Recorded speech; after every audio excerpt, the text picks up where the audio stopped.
Buen día, mi nombre es Miriam Rosas Reyes, mi número de matrícula es MX009054. Soy estudiante de la licenciatura en Derecho y este video es parte de la evaluación de la materia de relaciones individuales de trabajo. El tema que se presenta a continuación es el análisis del contrato individual y colectivo de trabajo. Un contrato es un acto jurídico por medio del cual hay un acuerdo de dos o más voluntades con la finalidad de crear y o modificar derechos y obligaciones. Puede existir de varias naturalezas los contratos, como son civil, mercantil y en este caso laboral. En los contratos deben constar de dos elementos fundamentales, que es el consentimiento, es decir, las voluntades de las partes, del trabajador y del patrón, y el objeto, que es una relación laboral. El fundamento jurídico para los contratos laborales viene estipulado en el artículo 123 de la Constitución Política de los Estados Unidos Mexicanos y en la Ley Federal del Trabajo. Un contrato de trabajo se define como aquel documento legal por el que se formaliza un acuerdo entre un patrón y un trabajador. En este documento se detallan los términos en que se dará la relación de trabajo y estos términos deben estar acorde a lo que se establece en la ley. Se tienen dos tipos de contratos, los cuales son individuales y colectivos. La Ley Federal de Trabajo define ambos tipos de contratos. El contrato individual está en el artículo 20 y se dice que es aquel por el cual una persona se obliga a prestar a otra un trabajo personal subordinado mediante el pago de un salario, mientras que el contrato colectivo está en el artículo 386 y dice que es un convenio celebrado entre uno o varios sindicatos y uno o varios patrones, o en su defecto uno o varios sindicatos de patrones, y permite establecer las condiciones bajo las cuales debe presentarse el trabajo en una o más empresas. El contrato individual de trabajo pues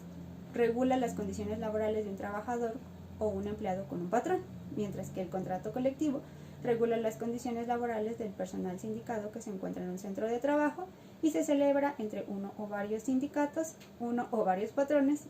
o uno o varios sindicatos de patrones. En el caso del contrato colectivo de trabajo, pues el sindicato debe presentar la constancia de representatividad expedida por el Centro Federal de Conciliación y Registro Laboral, y esto se establece en el artículo 390 bis de la Ley Federal del Trabajo. En el caso del contrato individual de trabajo, este se debe firmar en dos tantos, uno para el trabajador y otro para el patrón, mientras que el contrato colectivo de trabajo se debe firmar en tres tantos, uno para la empresa, uno para el sindicato y otro para el Centro Federal de Conciliación y Registro Laboral. Así que también el contrato individual de trabajo, todo convenio o liquidación para que sea válida se debe hacer de manera escrita y debe contener una relación circunstancial de los hechos que lo motiven y de los derechos que se comprendieron dentro de la reunión. Mientras que en el contrato colectivo de trabajo, este contrato se da por terminado por mutuo consentimiento mediante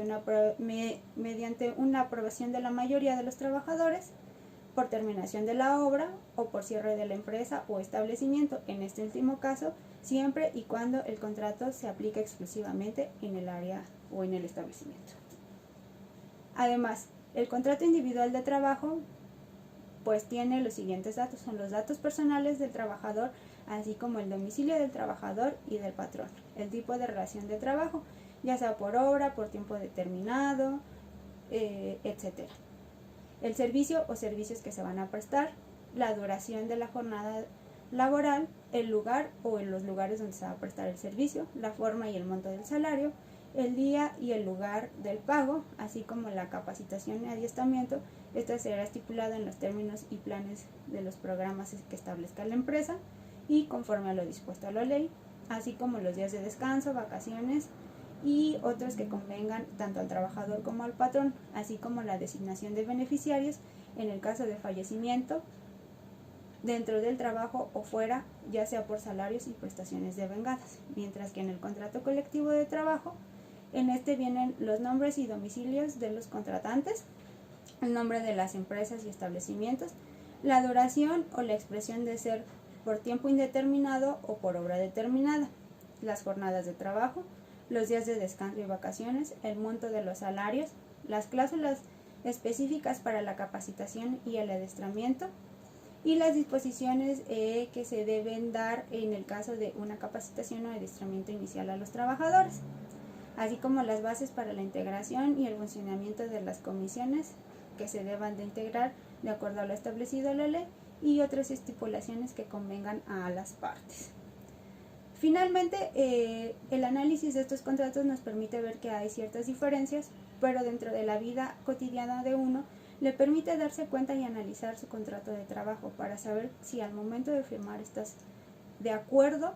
con lo que estás haciendo, y en caso de no ser así, pues exponer la situación y después no encontrarte en una situación en donde tengas que recurrir a actos legales para poder deslindarte de algo por no leer. Gracias.